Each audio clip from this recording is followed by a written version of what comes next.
नमस्कार साथियों, स्वागत है आपका हमारे YouTube चैनल विदा ब्रांड में। और आज हम शुरू करने वाले हैं सौर मंडल में पृथ्वी के अंतर्गत अपना पार्ट 2 सीरीज। उपग्रह जिसे कि हम सैटेलाइट कहते हैं, ये क्या है? कुछ आकाशीय पिंड अपने ग्रह की परिक्रमा करते हुए सूर्य की परिक्रमा करते हैं, उन्हें उपग्रह कहते हैं। जैसे हमने यहाँ पे उदाहरण भी लिख रखा है कि चंद्रमा पृथ्वी का एकमात्र उपग्रह है।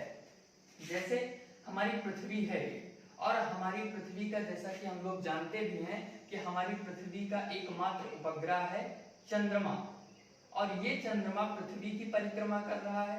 क्योंकि हमारी पृथ्वी सूर्य की परिक्रमा कर रहा है, सूर्य की परिक्रमा कर रही है, क्योंकि सूर्य सौरमंडल के मध्य में स्थित है और जब वो उसकी परिक्रमा कर रहा है तो उसके साथ साथ एक आकाशीय पिंड यानी कि जो ये चंद्रमा है ये पृथ्वी की परिक्रमा कर रहा है और इसके साथ साथ वो सूर्य की भी परिक्रमा कर रहा है। तो हम कह सकते हैं कि कुछ आकाशीय पिंड अपने ग्रह की परिक्रमा करते हुए सूर्य की परिक्रमा करते हैं, उन्हें उपग्रह कहते हैं, उन्हें सैटेलाइट कहते हैं। जैसे चंद्रमा पृथ्वी का एकमात्र उपग्रह है। यहाँ पर एक चीज जानना और आवश्यक है, वो ये है कि जैसे मान लीजिए ये उपग्रह तो है, आपके मन में एक और विचार मन में आ रहा होगा सैटेलाइट शब्द सुन के, कि लगातार आप लोग सुन भी रहे होंगे कि सैटेलाइट लॉन्च हो रहे हैं, यहां से लॉन्च हुआ, श्रीहरिकोटा से लॉन्च हो रहा है। तो यहाँ पे दो चीजें होती हैं। जो सैटेलाइट है, एक होता है प्राकृतिक उपग्रह होते हैं। ये सब आगे की कक्षाओं की बात है, लेकिन अभी सिर्फ इसके प्रकार को हम जान लेते हैं कि ये कितने प्रकार के होते हैं। क्योंकि जब कोई शब्द प्रचलन में होता है तो उसके लिए हमारे मन में इच्छा जागृत होती है उसे जानने के लिए। तो सैटेलाइट शब्द जब आप बार बार सुनेंगे तो आप सोचेंगे कि ऐसा क्यों, कि वहां पर जो प्राकृतिक रूप से है उसके लिए भी और जो यहाँ कृत्रिम रूप से है उसके लिए भी प्रयोग हो रहा है। तो यहाँ पर हम जानते हैं एक है प्राकृतिक और दूसरा है कृत्रिम। तो जो उपग्रह मानव निर्मित होते हैं, ध्यान से सुनिएगा, इसको हम लिखेंगे नहीं, कि जो उपग्रह मानव निर्मित होते हैं वो कृत्रिम उपग्रह कहलाते हैं। क्या? मानव निर्मित। ये मानव निर्मित होते हैं, मैन मेड होते हैं, तथा इनको रॉकेट के द्वारा अंतरिक्ष में छोड़ा जाता है। लेकिन जो प्राकृतिक उपग्रह होते हैं जैसे चंद्रमा, ये पृथ्वी के जब उत्पत्ति हुई थी ब्रह्मांड का उसके समय से ही ये इसके साथ होते हैं। इतना हम लोग जान चुके हैं उपग्रह के बारे में। और चूंकि उपग्रह जो हमारा पृथ्वी का एकमात्र चंद्रमा है, ये अपने आप में बड़ा विशेष है, इसकी बड़ी चर्चा है। अगर मनोरंजन की दुनिया में जाएंगे तो चंद्रमा का उतना सुंदर सुंदर स्वरूप का वर्णन है जिसकी कोई कल्पना नहीं की जा सकती है। लेकिन वैज्ञानिकों ने उन प्रेमियों का, उन नायक नायिकाओं का दिल तोड़ के रख दिया है, क्योंकि चंद्रमा का जैसे स्वरूप का वर्णन वैज्ञानिकों द्वारा किया गया है कि इसमें बड़े बड़े गड्ढे हैं, गड्ढे के कारण इसमें दाग धब्बे दिखाई देते हैं, इसी कारण ये चंद्रमा कुछ इस प्रकार से है। तो उन नायक नायिकाओं प्रेमियों का दिल टूट जाता है। तो अपने दिल को संभाल के रखिएगा। तो जानते हैं थोड़ा चंद्रमा के बारे में। एक लाइन ये है कि चंद्रमा का जो व्यास है हमारी पृथ्वी के व्यास का 1/4 है। ठीक है, जो चंद्रमा का व्यास है हमारी पृथ्वी के व्यास का 1/4 है। ओके, ये बात हम लोग जान चुके हैं। अर्थात जितनी बड़ी हमारी पृथ्वी है उसका 1/4 भाग यानी 1/4 भाग होता है। इसको हम जान चुके हैं। अब अगला टॉपिक हम लोगों ने बीच बीच में पढ़ते हुए सुन रखा है, क्षुद्र ग्रह क्या होते हैं। क्षुद्र ग्रहों को हमने बार बार कहीं कहीं प्रयोग किया है कि क्षुद्र ग्रह क्या होते हैं। तो हम यहाँ पर जानते हैं क्षुद्र ग्रह को अंग्रेजी में क्या कहते हैं? एस्टेरॉइड्स कहते हैं। आप लोग लगातार इन शब्दों को सुनते भी होंगे कि एस्टेरॉइड्स हैं। ठीक है, तो ये इंग्लिश शब्दावलियां भी जानना हमारे लिए आवश्यक है, एस्टेरॉइड्स।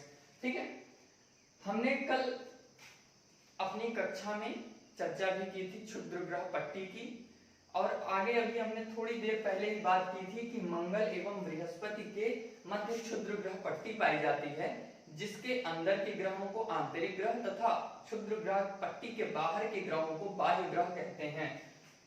उसी प्रकार से उन्हीं को मंगल एवं बृहस्पति की कक्षाओं के मध्य असंख्य छोटे छोटे पिंड पाए जाते हैं और ये भी सूर्य की परिक्रमा करते हैं। ये भी सूर्य की परिक्रमा करते हैं, उन्हें क्षुद्र ग्रह यानी कि एस्टेरॉइड्स कहते हैं।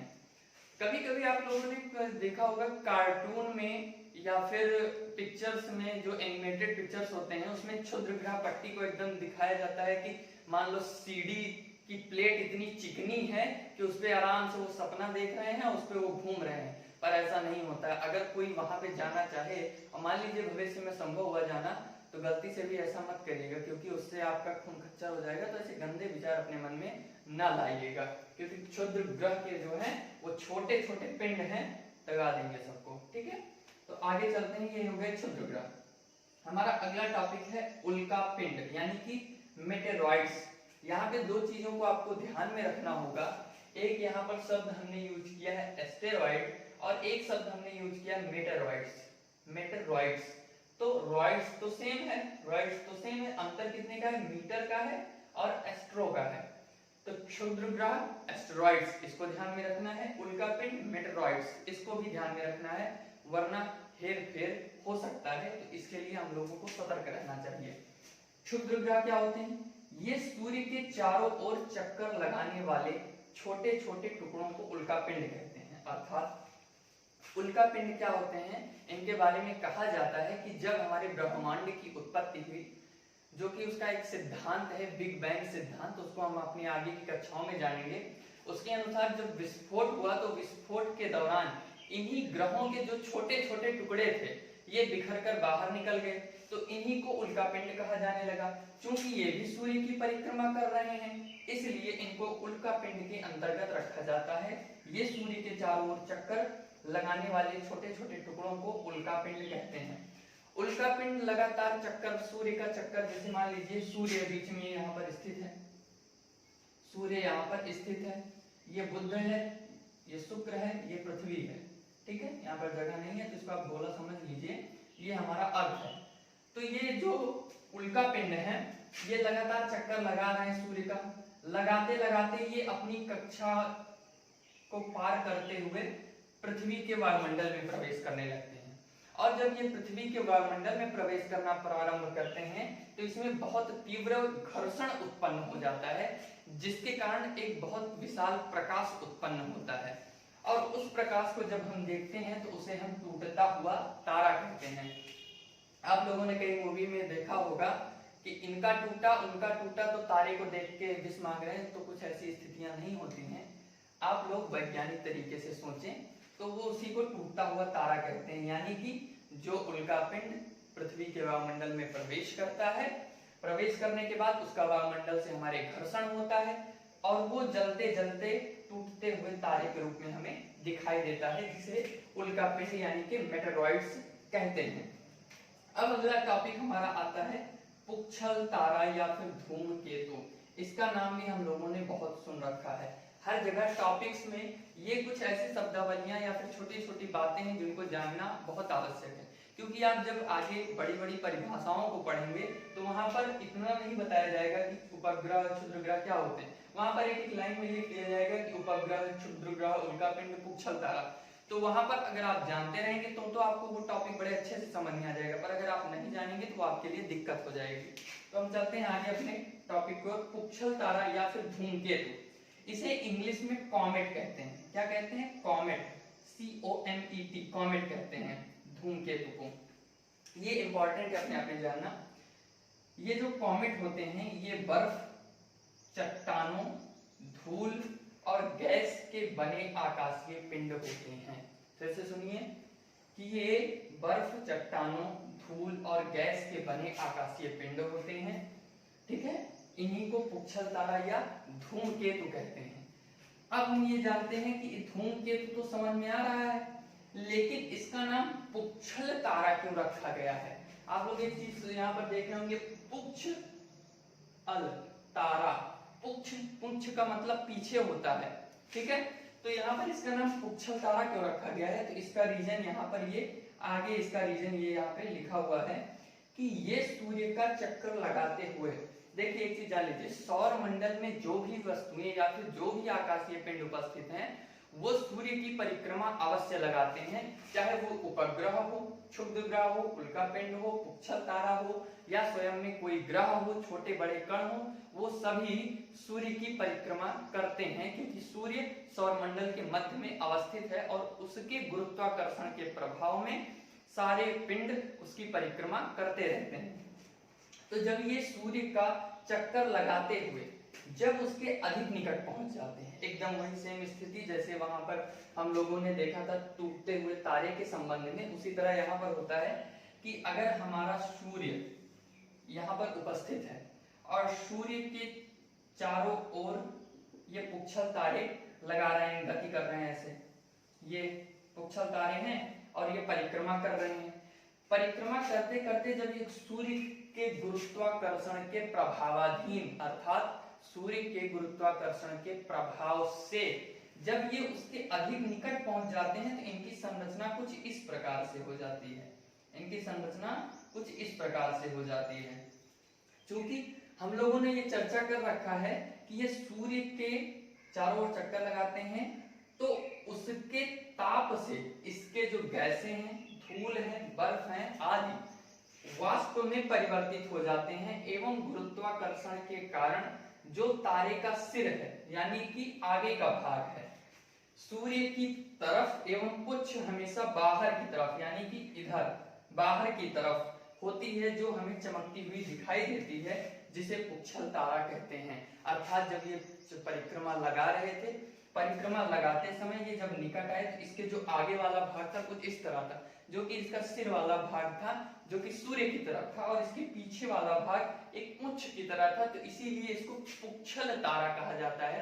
अगला जो हमारा टॉपिक है, चूंकि यहाँ पर बोर्ड भर चुका है, तो हमारा अगला जो टॉपिक है वो हम जानेंगे अब पृथ्वी क्या है, चंद्रमा क्या है। तो चलिए शुरू करते हैं कि पृथ्वी और चंद्रमा क्या है। जैसा कहा कि पृथ्वी है, चूंकि हम लोग ग्रह, उपग्रह, क्षुद्र ग्रह, पुच्छल तारे, उसके पहले सौरमंडल के बारे में और थोड़ा कुछ पृथ्वी के बारे में हम लोग जान चुके हैं। यहाँ पर पृथ्वी के बारे में कुछ हम लोग और संक्षेप में कुछ बातें जानेंगे जो कि उसके आधारभूत बातें हैं। क्योंकि अगर पृथ्वी के बारे में सिर्फ यहाँ पर टॉपिक लिखा है पृथ्वी, तो पृथ्वी के बारे में इतना नहीं है। पृथ्वी के बारे में बहुत कुछ है, अथाह है। उसको जैसे जैसे क्लास का स्तर बढ़ता जाएगा और जैसे जैसे चैप्टरों का स्तर बढ़ता जाएगा उस तरह से हम उसको पढ़ाते हुए आगे चलेंगे। क्योंकि ये कक्षा 6 का है तो अभी यहाँ पर इतना बेसिक्स जानना आवश्यक है। क्योंकि जो हमारा पृथ्वी है ये सूर्य से दूरी के क्रम में तीसरा ग्रह है। हमने अभी अपने पिछले क्लास में पढ़ाया हुआ है कि किस प्रकार से 8 ग्रह हैं। 8 ग्रहों का हमने नाम भी लिख रखा था वहां पर किनारे, और उन ग्रहों को भी बताया था। तो वहां से आप देख सकते हैं कि किस क्रम में कौन सा ग्रह है। तो आप वहां पर देखेंगे कि जो तीसरा ग्रह है वह सूर्य से दूरी के क्रम में पृथ्वी है। और अगर आकार में देखा जाए, अर्थात आकार की दृष्टि से पृथ्वी 5वां सबसे बड़ा ग्रह है। ठीक है, कितना? 5वां सबसे बड़ा ग्रह है। हमारी पृथ्वी ध्रुवों पर चपटी, अर्थात ध्रुवों पर चपटी हुई है एवं मध्य में उभरी हुई है, इसलिए इसे भू-आभ कहते हैं। क्या कहते हैं? भू-आभ कहते हैं। और इंग्लिश में इसे जियोड कहते हैं, जियोड। और इसीलिए इसको पृथव्याकार भी कहते हैं। अब एक चीज और, भू-आभ हो या पृथव्याकार हो, दोनों के लिए इंग्लिश एक ही यूज होती है, वो होता है जियोड। ओके, तो यहाँ पर ये चीज हो चुका है। कभी कभी क्या होता है, क्वेश्चन में सीधे लिख के दे देता है कि जियोड क्या है, वहां पर नहीं पूछेगा भू-आभ क्या है या पृथव्याकार आकृति क्या है। हमने अभी थोड़ी देर पहले जो क्लास शुरू की थी तो हमने ये भी कहा था कि क्या होता है पृथव्याकार आकृति और क्या होती है अंडाकार आकृति। तो हम समझ चुके हैं, क्योंकि हमारी जो पृथ्वी है वो अंडाकार आकृति की है, यानी कि ये जो उसका उत्तरी ध्रुव और दक्षिणी ध्रुव है ये चपटे हुए हैं, और ये जो इसके मध्य का भाग है ये उभरा हुआ है। तो इसीलिए इसको भू-आभ या पृथव्याकार आकृति वाला कहा जाता है। हमारी पृथ्वी अंतरिक्ष से देखने पर, ठीक है, यहाँ पर हमारी पृथ्वी 2 बार हो गया है। ठीक है, हमारी पृथ्वी अंतरिक्ष से देखने पर कैसी दिखाई देती है? नीली दिखाई देती है, इसलिए इसे नीला ग्रह भी कहा जाता है। क्या कहते हैं? नीला ग्रह भी इसे कहा जाता है। इसका एक कारण भी है, जो कि ये कारण यहाँ पर लिखा हुआ है। क्योंकि जो पृथ्वी का 2/4 भाग पानी से भरा हुआ है, इसलिए पृथ्वी का अधिकतर भाग अंतरिक्ष से देखने पर नीला दिखाई पड़ता है, इसलिए इसे नीला ग्रह भी कहते हैं। और हमारी पृथ्वी को हरित ग्रह भी कहते हैं, क्योंकि हमारी पृथ्वी पर प्रमुख रूप से जब हमारी पृथ्वी का विकास हुआ, विकास के क्रम में वर्तमान समय में भले ही जनसंख्या अधिक हो, लेकिन उसका जो मूल स्वरूप है वह जल है और वनस्पतियां हैं, इसलिए इसे हरित ग्रह भी कहते हैं। और हरित ग्रह कहने का एक और कारण है क्योंकि हमारे सौरमंडल में या फिर हमारी जो आकाश गंगा है, मिल्की वे जिसका नाम है, उसमें पृथ्वी एक ऐसा मात्र ग्रह है जिस पर जीवन उपलब्ध है, जहां पर जीवन, प्राण वायु, ऑक्सीजन भी उपलब्ध है, इसलिए इसे हरित ग्रह भी कहते हैं। तो हम चलते हैं अपने आगे टॉपिक की ओर। पृथ्वी के बारे में ये जो कुछ आधारभूत बातें थी थोड़ी बहुत, ये हम लोग जान चुके हैं। आगे जैसे जैसे टॉपिक्स बढ़ते जाएंगे या फिर क्लास का स्तर बढ़ेगा, वहां पर अभी हम लोगों को जानना होगा पृथ्वी का व्यास क्या है, उसकी त्रिज्या क्या है, पृथ्वी दिवस क्या होता है, अक्षांश देशांतर क्या है, या फिर पृथ्वी किन किन भागों से मिलकर बनी हुई है। तो पृथ्वी के बारे में अभी हम लोगों को बहुत कुछ जानना है, लेकिन ये उसकी कुछ मूलभूत बातें थी। क्योंकि हमने पृथ्वी की बात की, चंद्रमा उसका उपग्रह है। जहां जहां आप पृथ्वी के बारे में पढ़ेंगे वहां पर चंद्रमा से जुड़ी बात आप जरूर पाएंगे। तो अब चलते हैं चंद्रमा की ओर। इसकी यानी हमारी पृथ्वी से जो दूरी है, जो चंद्रमा है, इसकी हमारी पृथ्वी से दूरी 3,84,000 किलोमीटर दूर है। हमारी पृथ्वी से चंद्रमा की दूरी 3,84,000 किलोमीटर की दूरी पर अवस्थित है। और सबसे इंपॉर्टेंट टॉपिक है इस सिनेरियो में, यहाँ पर वर्तमान समय में, वर्तमान परिदृश्य में, वो ये है कि चंद्रमा पर गुरुत्वाकर्षण बल पृथ्वी की तुलना में 6वें भाग के बराबर है। अर्थात हम लोगों ने अभी थोड़ी देर पहले पढ़ रखा था कि जो पृथ्वी के आकृति से चंद्रमा की आकृति लमसम 1/4 कम है, और अगर गुरुत्वाकर्षण की तुलना की जाए तो हमारी पृथ्वी अगर इतनी बड़ी है तो जो हमारा चंद्रमा है वो इतना, अर्थात इसके गुरुत्वाकर्षण के 6वें भाग के बराबर।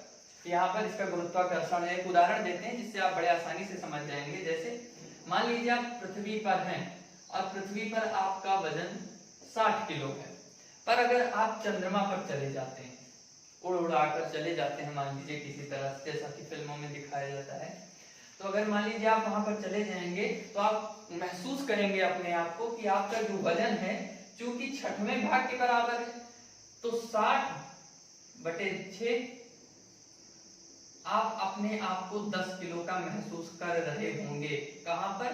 चंद्रमा पर। ठीक है, तो अगर आप लोग कभी जाइएगा या फिर जाने का मौका मिले तो आप लोग महसूस करेंगे। तो चलिए, अगर इसी तरह महसूस करने में अच्छा लग रहा हो तो एक लाइक भी बीच बीच में कर दीजिएगा। अगला टॉपिक हमारा आता है कि चंद्रमा अपने अक्ष पर घूमते हुए 27 दिन में पृथ्वी का एक चक्कर पूरा कर लेता है। जैसे हमारी पृथ्वी सूर्य की परिक्रमा करती है, ठीक है, हमारी पृथ्वी सूर्य की परिक्रमा करती है, चूंकि हम, और उसी साथ पृथ्वी की परिक्रमा चंद्रमा कर रहा है, तो चंद्रमा अपनी परिक्रमा पृथ्वी की 27 दिनों में पूरा कर लेता है। कितने दिनों में? 27 दिनों में पूरा कर लेता है। और लमसम उतने ही दिनों में, लगभग उतने ही समय में वह अपने अक्ष पर एक चक्कर भी यानी कि घूर्णन भी पूरा कर लेता है। हमने कल अंतर स्पष्ट किया था कि परिक्रमा में परिक्रमा क्या होती है और घूर्णन क्या होता है। इसको अभी हमने थोड़ी देर पहले हम लोगों ने इसको बड़े अच्छे तरीके से समझ रखा है। तो उतने ही समय में यहाँ पर एक चक्कर भी वो पूरा कर लेता है। अब यहाँ से एक बहुत ही महत्वपूर्ण प्रश्न उठता है, वो ये कि चूंकि चंद्रमा का एक ही भाग सदैव क्यों दिखाई देता है पृथ्वी पर। अब इसका उत्तर इसी में है, चूंकि 27 दिन में ही वो अपनी पृथ्वी की परिक्रमा भी पूरी कर लेता है और लमसम उतने ही दिन में वो अपना एक घूर्णन भी पूरा कर लेता है। तो जैसे जैसे पृथ्वी चल रही है, जैसे जैसे पृथ्वी चल रही है वो भी अपने हिसाब से चल रहा है, तो उसका ये जो वाला पोर्शन है ये ऐसे बढ़ रहा है, तो पृथ्वी भी तो परिक्रमा कर रही है, तो उसी के अनुसार हमें सदैव चंद्रमा का एक ही भाग दिखाई देता है। इस प्रश्न का जवाब यही है, तो ये समझने के लिए आवश्यक है। दूसरा, चंद्रमा के आकार में आने वाले दिन प्रतिदिन के बदलाव को चंद्रमा की कलाएं कहते हैं। क्या कहते हैं? चंद्रमा की कलाएं कहते हैं। इसके संबंध में कई धार्मिक कथाएं भी हैं। क्या बातें हैं वो सब आप लोग जानते हैं, घर परिवार में बातचीत होती रहती है। चंद्रमा की कलाएं, क्योंकि उसके कभी वो अर्धचंद्राकार हो जाता है, कभी पूर्ण चंद्र गोला थाली के जैसा हो जाता है, तो जो ये परिवर्तन होता रहता है इसे चंद्रमा की कलाएं कहते हैं। अब इसमें एक चीज आप लोगों ने हमेशा घरों में सुना होगा कि अभी शुक्ल पक्ष है और अभी कृष्ण पक्ष है। तो यहाँ पर हम लोगों को समझने की आवश्यकता है कि अमावस्या से पूर्णिमा तक का जो पखवाड़ा होता है उसे शुक्ल पक्ष कहते हैं, और पूर्णिमा से अमावस्या तक के पखवाड़े को कृष्ण पक्ष कहते हैं। क्योंकि 15-15 दिनों का अंतर लमसम इसमें होता है। एक अमावस्या से दूसरी पूर्णिमा के बीच लमसम 15 दिन, और फिर पूर्णिमा से अमावस्या के बीच फिर 15 दिन। तो अगर मान लीजिए 1 तारीख को शुक्ल पक्ष है तो अगली 15 तारीख को कृष्ण पक्ष होगा, और फिर अगली 30 तारीख को फिर शुक्ल पक्ष होगा। तो इसी आधार पर यह समझा जा सकता है कि एक पूर्णिमा से या फिर एक अमावस्या से दूसरी पूर्णिमा के बीच, एक पूर्णिमा से दूसरी पूर्णिमा के बीच का जो समय होता है वो एकदम जो एक्यूरेट समय जो होता है, एकदम सिद्ध समय जो होता है वो 29 दिन 12 घंटे और 44 मिनट का होता है। कितने का? 29 दिन 12 घंटे और 44 मिनट का होता है। इसी को चंद्रमास कहते हैं। हमने आपसे वादा किया है कि हम आपको एकदम क्वालिटी कंटेंट उपलब्ध कराएंगे। हम इतना पढ़ चुके हैं, पृथ्वी है, चंद्रमा है, इतनी जानकारी ले चुके हैं। अब जो हम आगे बताएंगे, हम ये सब इंपॉर्टेंट फैक्ट्स होने वाले हैं जो कि छोटे छोटे टॉपिकों के रूप में यहाँ पर लिखा हुआ होगा, और हम उस पर एक एक करके चर्चा करेंगे। और चलिए फिर आगे चलते हैं। इंपॉर्टेंट टॉपिक्स में हमारा सबसे पहला जो टॉपिक आता है वो है कुइपर मेखला, कुइपर बेल्ट। ये अपने आप में एक महत्वपूर्ण प्रश्न के रूप में आती है क्योंकि अधिकतर लोग जानते नहीं हैं। नेपच्यून के पार मतलब जो हमारे 8 ग्रह हैं, कौन? बुध, शुक्र, पृथ्वी, मंगल, बृहस्पति, शनि, यूरेनस और नेपच्यून। यानी कि इस नेपच्यून के पार, यानी कि नेपच्यून के बाद 8 ग्रह के बाद सौरमंडल के आखिरी सिरों पर, यानी कि हमारा सूर्य, फिर इस तरह से करके जो हमारे 8 ग्रह होने वाले हैं, इन 8 ग्रह के बाद सौरमंडल के आखिरी सिरों पर एकदम लास्ट में एक तस्तरी की तरह एक विशाल पट्टी, जैसा कि आप वहां देख रहे हैं, ये इसको तस्तरी नुमा एक विशाल पट्टी है। इसमें असंख्य खगोलीय पिंड उपस्थित हैं। धूमकेतु इसी क्षेत्र में आते हैं एवं IAU के अनुसार प्लूटो भी इसी में अवस्थित है। हमने क्लास में थोड़ी देर पहले ही चर्चा कर रखा है कि 26 अगस्त 2004 के पहले 9 ग्रह माने जाते थे, उसके बाद से 8 ग्रहों को कहा गया क्योंकि प्लूटो नेपच्यून की कक्षा का अतिक्रमण करता था। तो प्लूटो भी इसी कुइपर बेल्ट यानी कि कुइपर मेखला की श्रेणी में आता है। यहाँ पर IAU क्या है? अंतरराष्ट्रीय खगोलिकी संगठन, ठीक है, इंटरनेशनल एस्ट्रोनॉमी यूनिट, ये है IAU, जिसमें प्लूटो भी अवस्थित है। अब हमारा दूसरा टॉपिक ये है कि हमारी आकाश गंगा का नाम क्या है। अंतरराष्ट्रीय स्तर पर इसे मिल्की वे कहा जाता है, लेकिन भारत में प्रचलित नाम है मंदाकिनी। जैसा कि भारत की मंदाकिनी नदी किसको गंगा नदी का ही दूसरा नाम कहा जाता है, क्योंकि भारत की सबसे बड़ी नदियों में से एक है जो कि एक तरफ से दूसरे छोर तक फैली हुई है। इसी की परिकल्पना करते हुए कहा गया कि आकाश में सरिता के समान बहती हुई जो प्रतीत हो रही है हमारी आकाश गंगा, उसको मंदाकिनी का नाम दिया गया।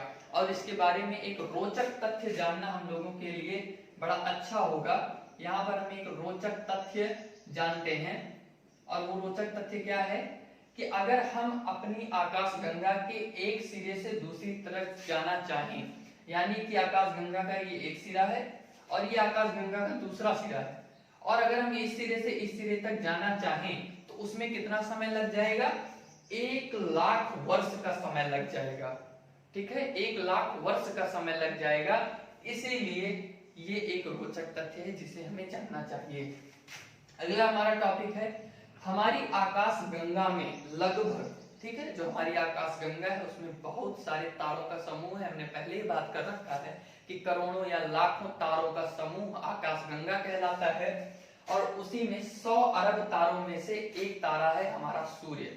आप लोग सोच सकते हैं कि 100 अरब तारों में से एक तारा है सूर्य, ठीक है। और अगला टॉपिक जो है वो है कि जब सूर्य, पृथ्वी, चंद्रमा, अर्थात पृथ्वी, सूर्य और चंद्रमा एक सीधी रेखा में होते हैं तो यह स्थिति सिजगी कहलाती है। ये एक अपने आप में महत्वपूर्ण टॉपिक है जो कहीं ना कहीं आपको जरूर मिल जाएगा कि सिजगी की स्थिति क्या होती है, इसे सिजगी कहते हैं, ठीक है।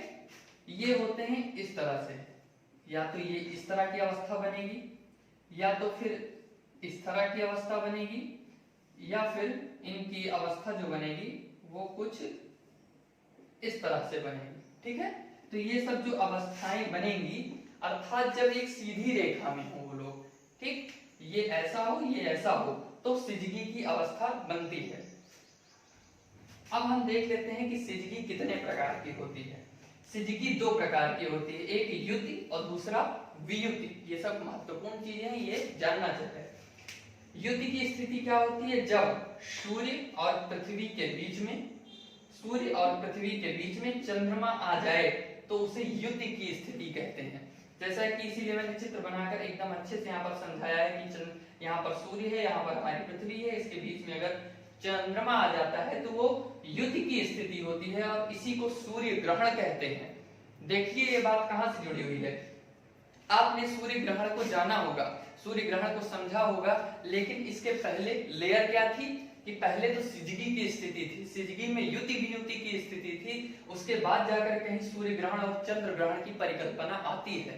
तो ये इंपॉर्टेंट नोट्स हैं जो आपको जानना चाहिए। अगला आता है वियुति।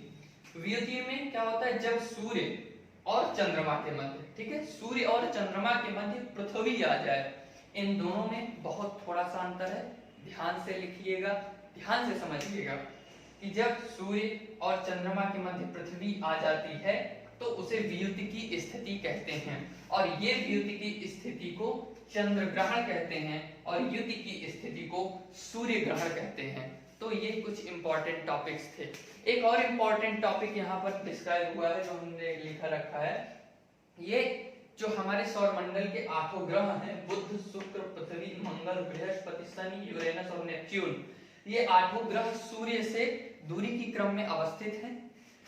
इन 8 ग्रहों को सूर्य की परिक्रमा करने में कितने दिन लगते हैं ये सब हमने यहाँ पर लिख रखा है, इसको आप देख लीजिए, या फिर आप इसका, मैं किनारे कर जाता हूँ, आप लोग इसका स्क्रीनशॉट भी ले सकते हैं, तो आप लोग इसको पढ़ सकते हैं, ठीक है। ये शून्य शून्य ये जो लिखा है ये क्या है? ये उपग्रहों की संख्या को दर्शा रहा है, अर्थात बुध के पास शून्य उपग्रह है, शुक्र के पास भी कोई उपग्रह नहीं है, पृथ्वी के पास 1 है, मंगल के पास 2 है, बृहस्पति के पास 79 है, और शनि के पास 82, और यूरेनस के पास 27 और नेपच्यून के पास 14 उपग्रह उसके अवस्थित हैं। तो ये इतना हमारा इंपॉर्टेंट टॉपिक था जिसको हम खत्म कर चुके हैं। और सरप्राइज की बात जो थी, वो सरप्राइज की बात ये है कि जितना हमने आज तक अभी आपको पढ़ाया है इतना आप पढ़ेंगे, इसमें कुछ एक्स्ट्रा है जो हमने बोर्ड में पढ़ाया है, और कुछ चीजें होंगी जो हम आपको नोट्स में प्रोवाइड कराएंगे, वो आपको हमारे टेलीग्राम चैनल से मिलेगा, उसका लिंक डिस्क्रिप्शन में दिया हुआ है, आप वहां से जाकर नोट्स को पा सकते हैं। और अगर आपको हमारा यह प्रयास, हमारा यह वीडियो अच्छा लगा हो तो इसको ज्यादा से ज्यादा फैलाएं, लाइक करें, शेयर करें, सब्सक्राइब करें। Keep supporting us. Thank you very much.